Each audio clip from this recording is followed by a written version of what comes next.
me and my pops, we were sitting on the steps, and I was telling him about the saying that is going on around here, saying that where is the men with the Adam's apple?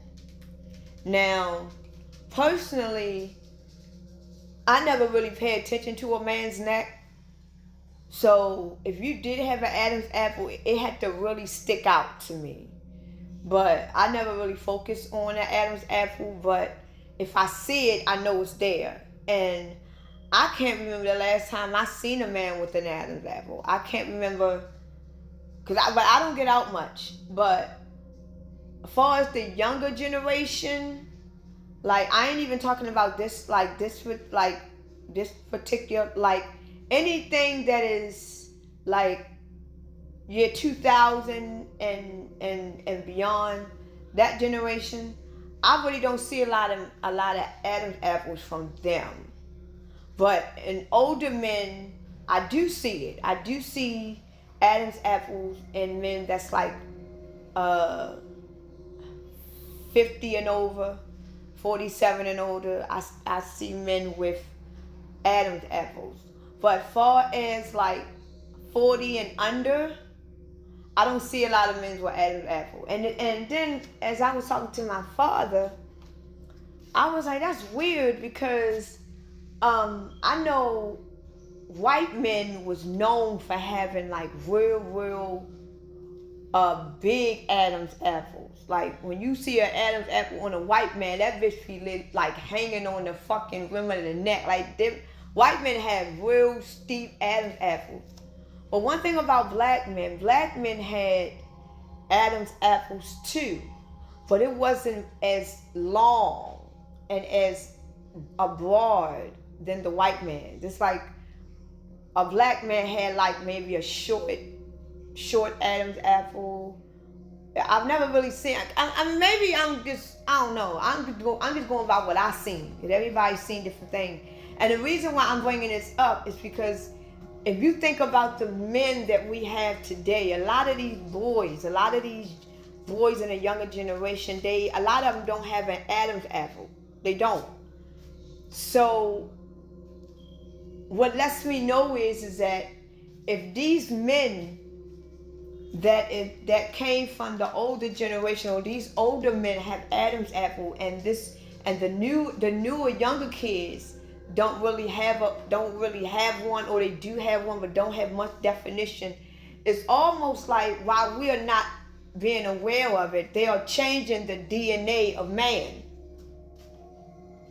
And they did it within this last decade. Because if we went from having men to having a definition neck, it's like we can instantly tell that you was a man just by looking at your neck. Oh yeah, that motherfucker got an Adam's apple. You got all these transsexuals out here, all these trans beings with no fucking Adam's apple. That's why they fooling a lot of men, because men got it in their head. Shit, I don't see the Adam's apple. Shit, that's all matters. But these generations, they don't have one, so you don't know if they're a man or a woman. Because back in the day, all you had to do was look at the Adam's apple. You knew that was a man. Like, that's a man. Look at that big ass Adam's apple. Come on now. So what the fuck are they doing to our genetics? What are they doing to our DNA? To where as though we had strong definition to let you know that you were masculine, to now the beings are becoming demasculine.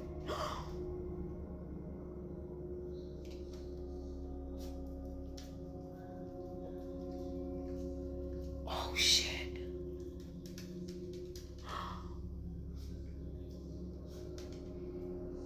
Oh shit.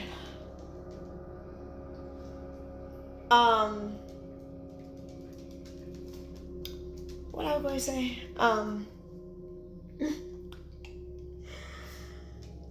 Oh my god. Anyway,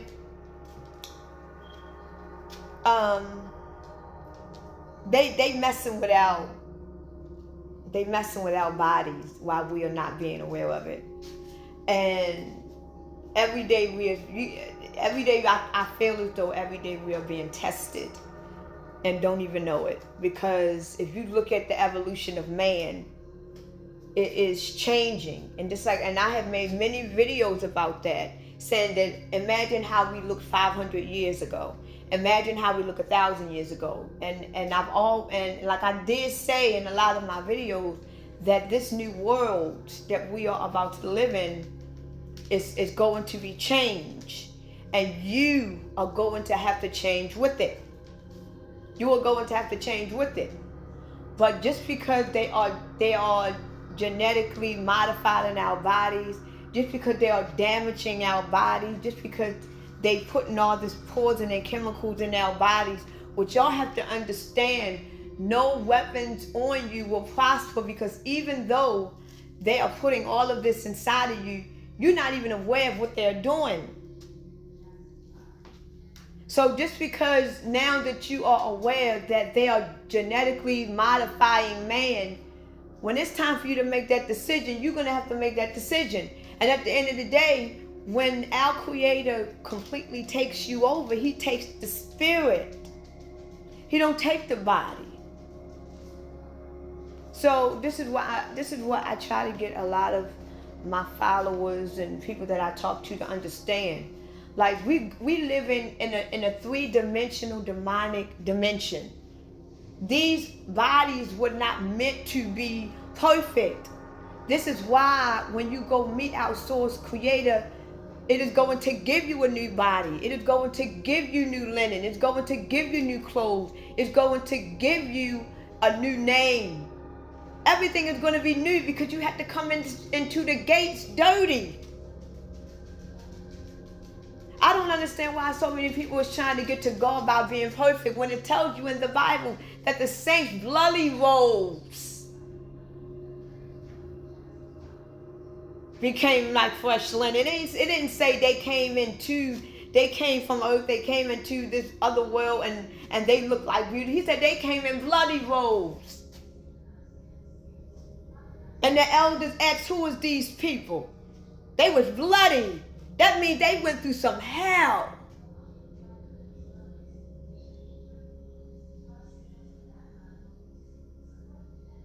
So why are you trying to sit here and be perfect? Be perfect for what? Why are you trying to be perfect? Because you're being perfect for a body that's going to fall straight to the ground when your spirit leaves it. So all these many years you focusing on a body that's not even going to go with you. And then I know a lot of you thinking, well, I'm living now. I'm living for the moment. I only got one life. No, motherfucker, you are dead. You are dead right now.